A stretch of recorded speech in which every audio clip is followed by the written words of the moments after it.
Hey, everybody, welcome to State of the Real Estate Market with yours truly, Chris Brown. This is the August edition, so everyone welcome. And we're going to go ahead and dive right on into this. So thank you, everyone, for attending. If this is your first time tuning in to this platform, this is State of the Real Estate Market. Typically, what we do is give an update of the real estate market each month. This is not just a platform where we just talk about real estate, but we also talk about building generational wealth and different hot topics with entrepreneurship. So if you haven't, go ahead, be sure to like, subscribe.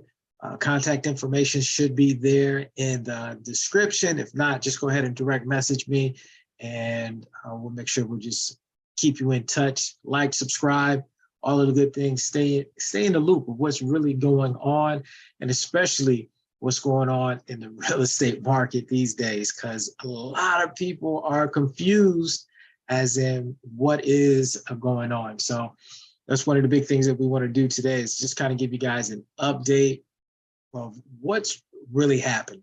A lot of people are asking, is this a buyer's market? Is this a seller's market? Should I go ahead and list my property right now? What's really going on?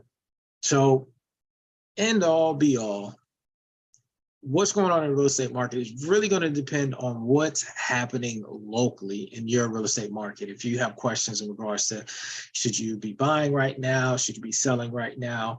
Or even people who are investing, really know the market that you're investing in, because it may be completely opposite of the market that you're currently in. I know a lot of people are looking at investment properties, the short-term rentals. I'm getting continuous phone calls, direct messages through social media from individuals that may be in the, say, Northeast or even in the Midwest. And they're asking, hey, should they purchase a property in their area, or should they look into some of the Sunshine States? And a lot of what's going on, a lot of people are picking up properties in some of these Sunshine States, for, different reasons. Each investment is different. So don't quote me on saying, hey, you got to buy in Florida or in one of these Sunshine States, but it definitely does depend on the property itself, making sure if you are looking to buy and hold and you're looking to do short-term rentals, what features does it have that someone would want to vacation in? A lot of pool homes right now are being picked up by investors because they feel that, hey, if someone comes to Florida, they want to be in a pool. They want a house with a pool. So which is typically kind of true.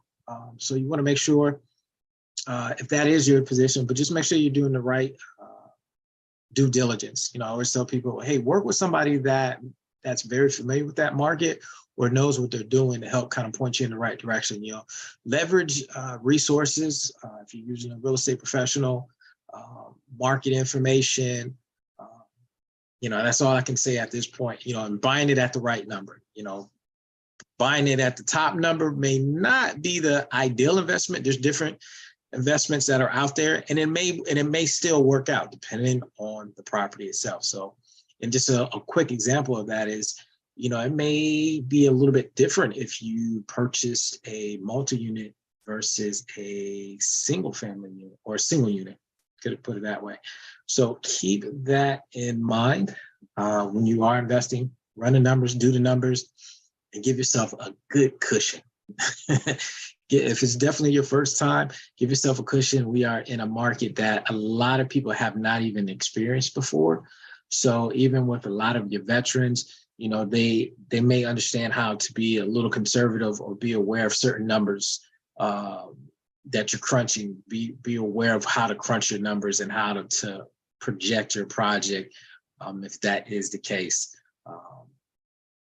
Because you're going to need that right now. You're going to need that right now. So keep that in mind. So what I wanted to talk to you guys about is the what's going on in the real estate market.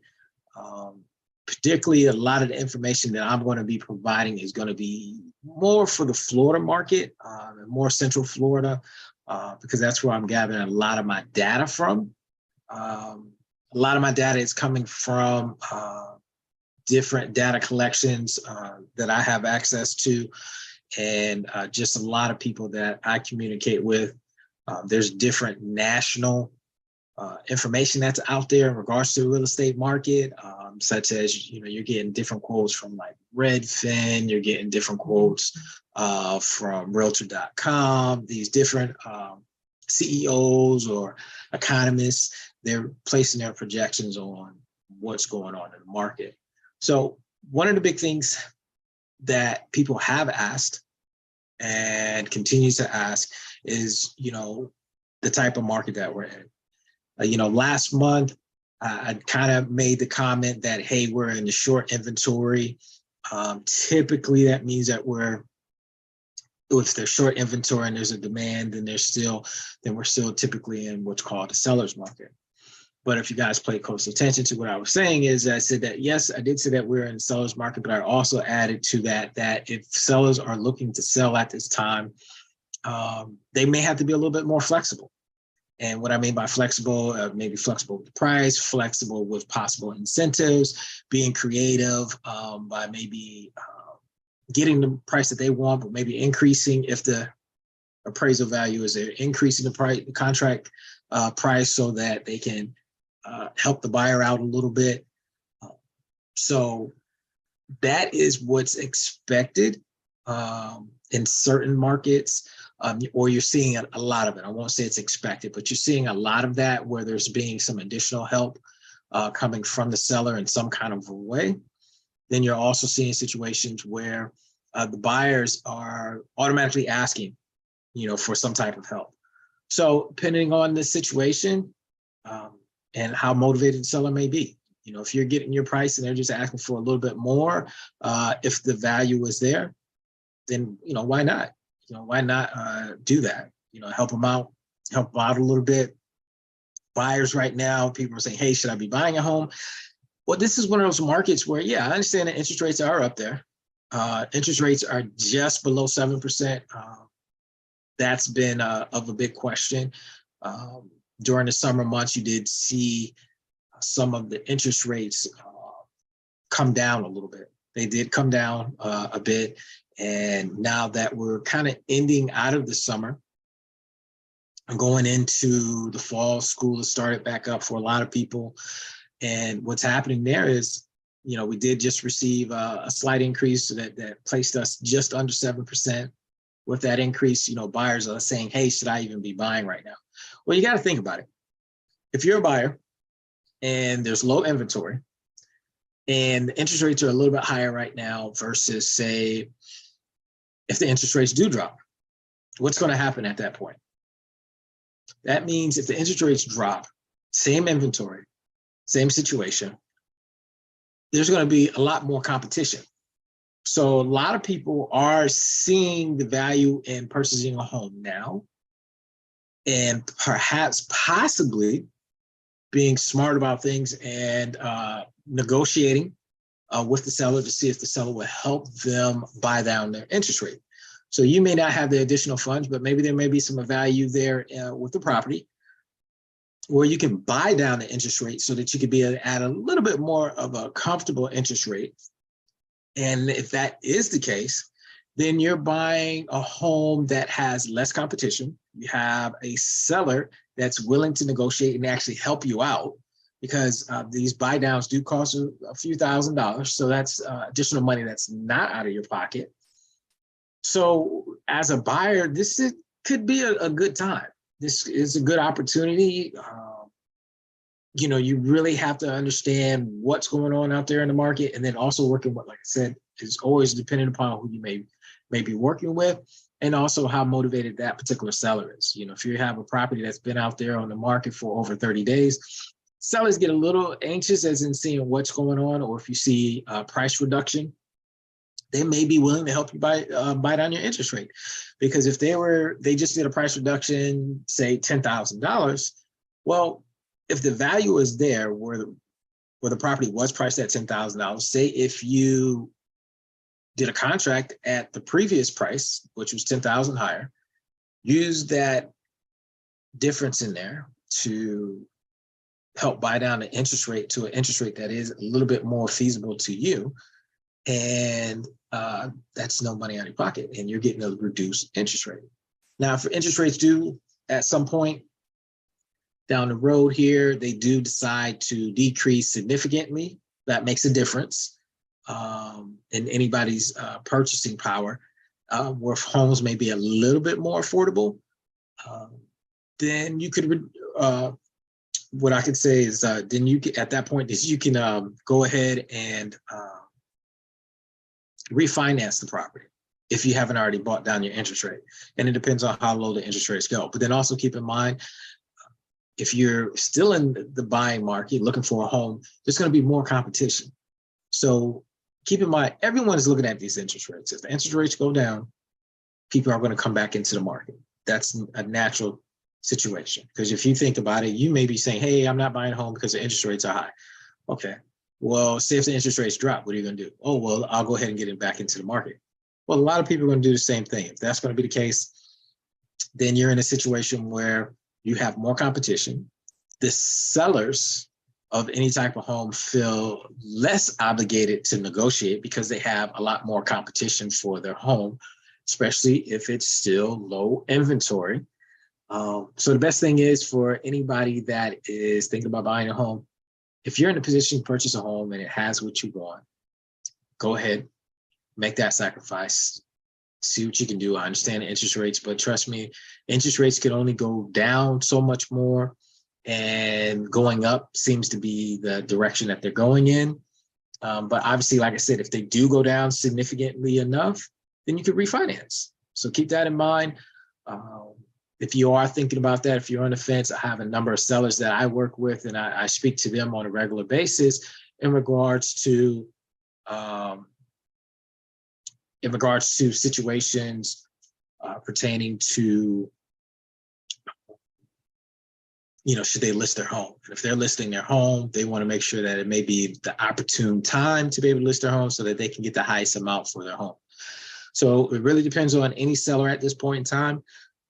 What's your true motivation of actually moving? If it is a situation where your job is moving, you really don't have a choice but to be on the market. If it's a situation where, there's a death in the family, divorce, those are situations where sellers' motivations kind of change pretty quickly, where you have to make moves pretty quickly. But if you're in a situation where you're just looking to just get the most for your home so that you can move somewhere else, think about your exit strategy. Where are you moving to? Are you staying in your area? A lot of people that are here in the Tampa Bay area or in Florida, if they're moving to somewhere else in Florida, the prices are up there, are more than what it was, say, a couple of years ago, or probably the last time that they were even in the market.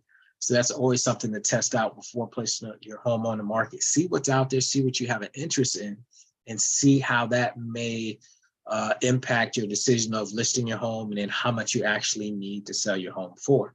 So keep that in mind. That's always something that's going on there. So let's see here. Got to share the presentation. Spent the time to do this. All right, guys. So I want to make sure I do have this shared. Let me go here. View slideshow.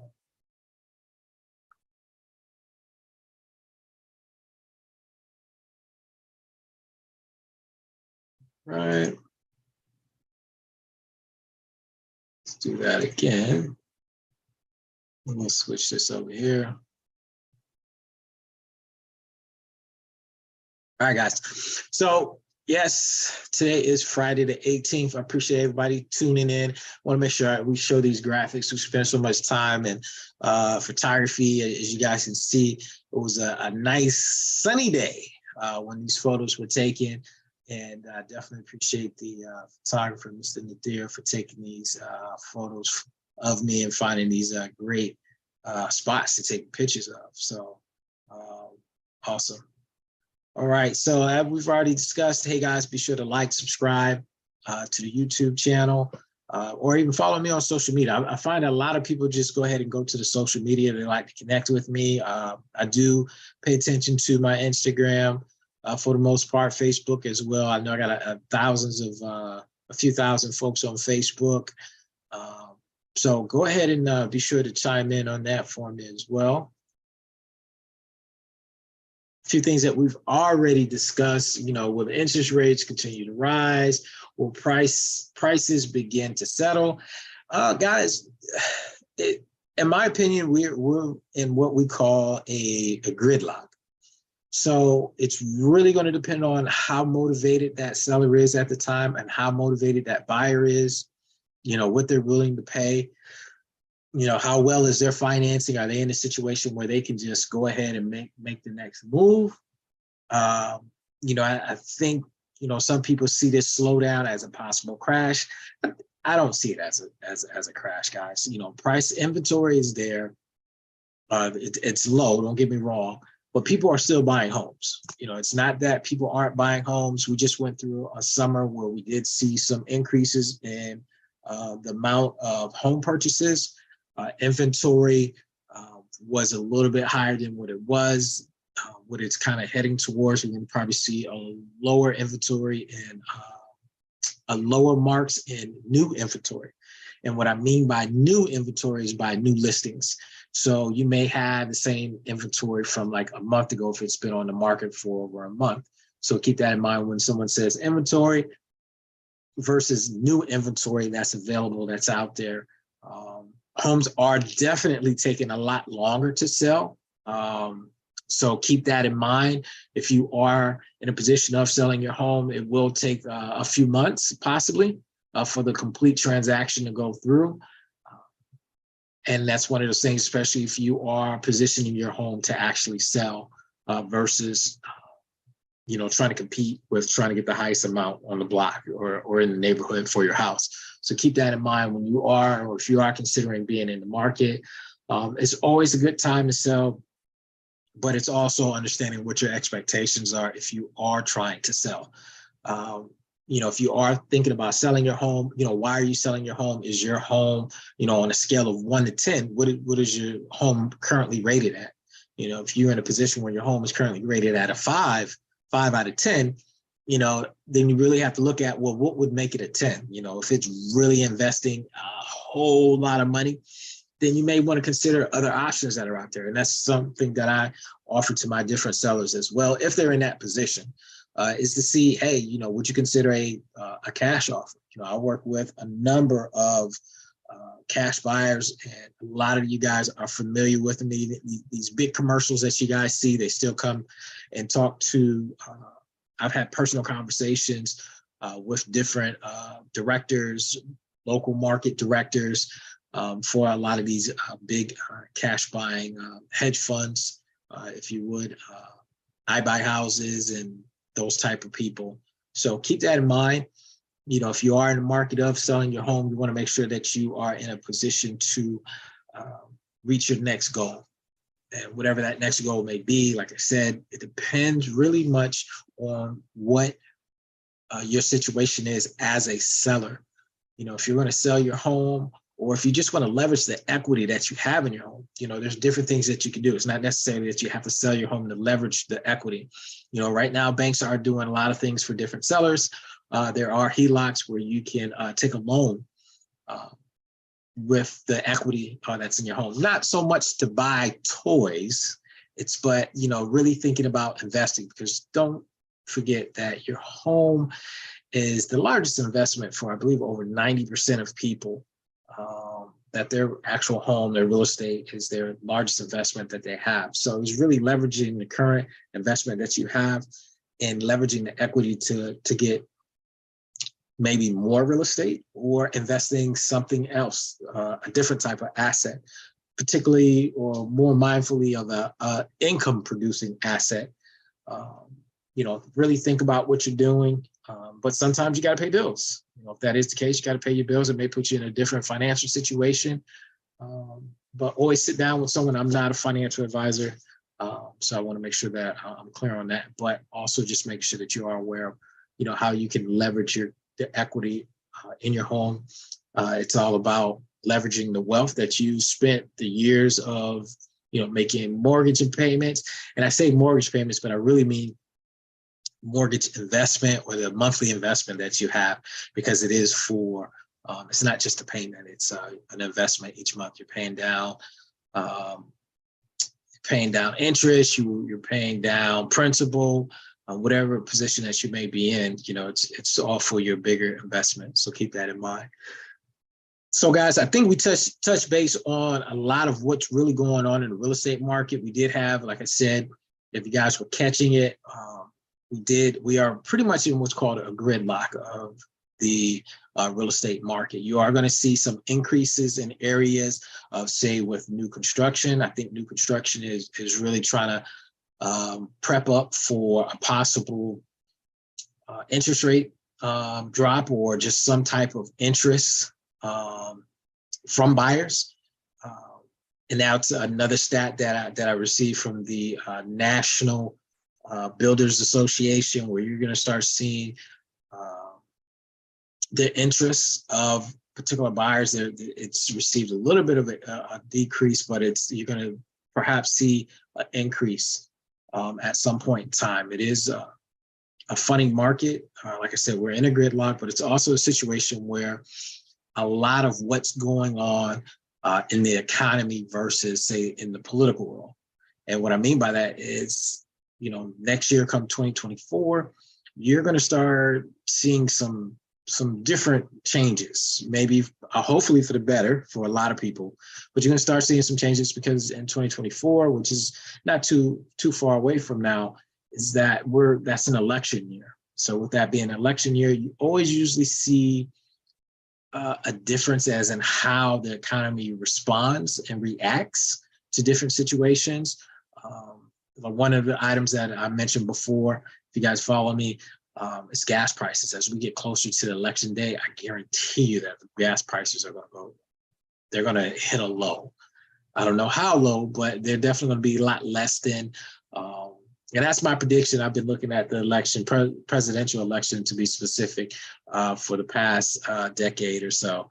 And that always seems to be the case. Whenever we get around a situation where we have a presidential election, as we get very close to the election day, you're going to see a drop in gas prices.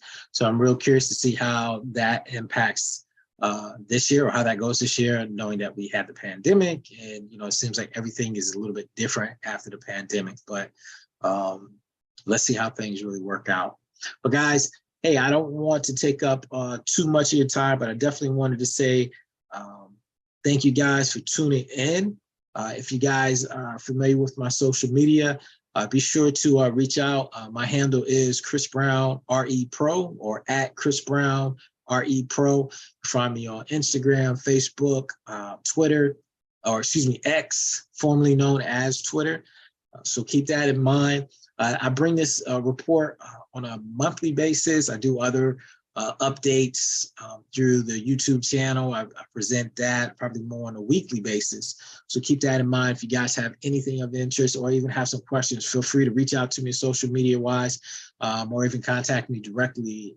If you are in the Tampa Bay area, if you're thinking about selling your home, feel free to reach out for a free evaluation of your home, giving you a value of your home in today's market. You reach me directly at 813-419-3927. Once again, guys, I appreciate you guys tuning in and being a part of this message for this month. So once again, like, subscribe. I appreciate everyone tuning in, and wishing you a great weekend. Take care.